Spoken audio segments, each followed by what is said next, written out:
Ariel Helwani post-fight at UFC 144 alongside UFC President Dana White. And Dana, thank you very much for the time. First, let's talk about the main event, of course. Who do you think won the fight? Again, I'm not a judge, and my opinion doesn't matter, but I had it even going into that last round, and I gave the last round to Frankie. So were you at all surprised when the judges scored it? Some of them, I believe, 4-1 for Benson Henderson. Yeah, that's crazy. I mean, most of the judges had him losing the last round. I don't know how you have him losing the last round.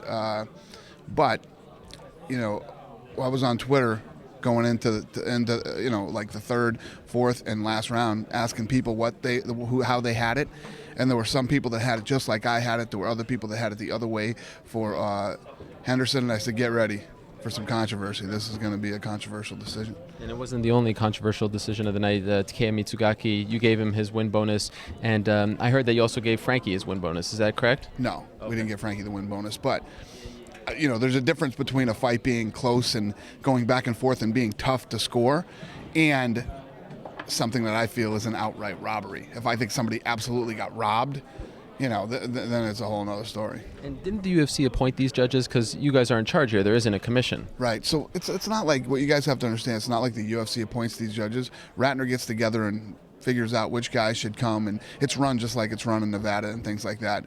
I have no persuasion over the judges, or people start tweeting me going, it's your organization, you did this, you did that. No, that's not how it works. You know how many of these judges I've talked to? Zero. I don't ever talk to these judges. I don't even know them. No, and that's the way it should be. Right. Based on the fact that you thought Frankie won, do you think you'll book an immediate rematch? I would love to see Frankie to move down to 145. I've been saying that forever. And he seems reluctant to do it, but we'll see what happens. Why do you think he's so reluctant to do that? I mean, there's a great champion there. He can make a lot of money fighting there as well. Because the guy's been, one of the best in the world forever at 55. It's tough to tell a guy who's been dominating, at a weight division, you should move down. It almost seems like he views it as a demotion, like it's a punishment to go down, even though it's all in the same organization now. It's a good point. Why do you think that is? I have no idea. Some of these guys, it's like, why couldn't I get Anderson to go to 205? It's just one of those things. When guys are doing as well as Anderson Silva, George St. Pierre, Frankie Edgar, I don't ever go to them and say, you should do this, you should do that. When you're a guy like Akiyama fighting at 85, then I put the pressure on and I start saying, you need to go to 170. It seems like the obvious matchup is Pettis versus Henderson too, because they had that amazing fight in WEC. If you don't book the rematch, is that what you're leaning towards, considering how good Pettis looked tonight? Yeah, I don't know. There's so many different things that we can do in that weight division, and obviously Diaz and Miller are going to fight, so we'll see. I mean, it's one of those calls I don't like to make the night of the fight. A lot of people have been saying that Rampage just wasn't motivated. He came in overweight. Obviously, this was a big fight for him, but he didn't look good out there. What did you make of his whole performance tonight? I'm disappointed. You know what I mean? I think that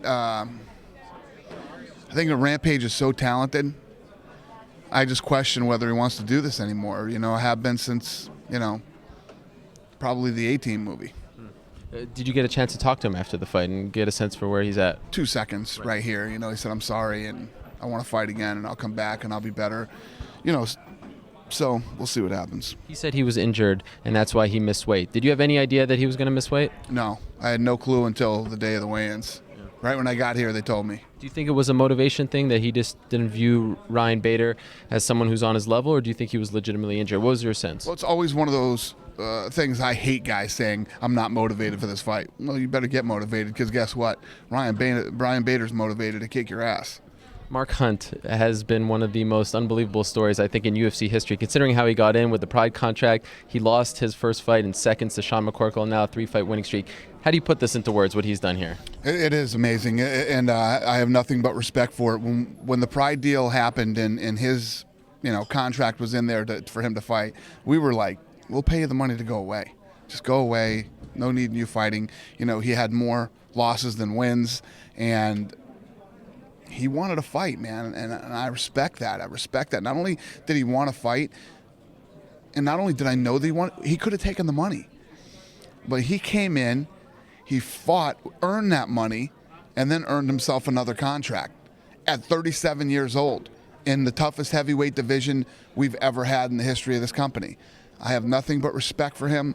I apologized at the last press conference for doubting him, and I give him nothing but props. Okay, final question. I was talking to a lot of the Japanese media here, and they were just blown away by yesterday, the turnout at the weigh-ins, by the crowd tonight, how they reacted. They weren't your typical Japanese crowd. And I think most of the UFC employees as well just didn't expect this kind of reaction and reception to the UFC back here in Japan. A lot of talk about Japanese MMA being dead. What can we learn from tonight, considering how great this crowd was? Well, I didn't know what to expect. Honestly, I didn't know what to expect coming in, whether they'd be loud or whether, because let's face it, the UFC is a completely different style event than any event that's ever been in Japan before. And, I say it all the time. People who've never been to a live UFC event, what you think you see on TV, it's a completely different show, what you see on television and what happens here live.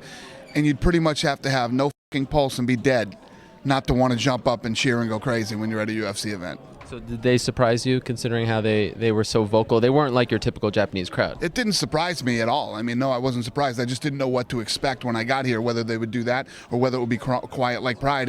I wasn't surprised. I was happy. Tonight was a great event. The fans were awesome. And as I was leaving tonight, everybody was screaming to me, come to Japan again, come to me, come here again. All right, Dana, thank you very much for the time. Thank you.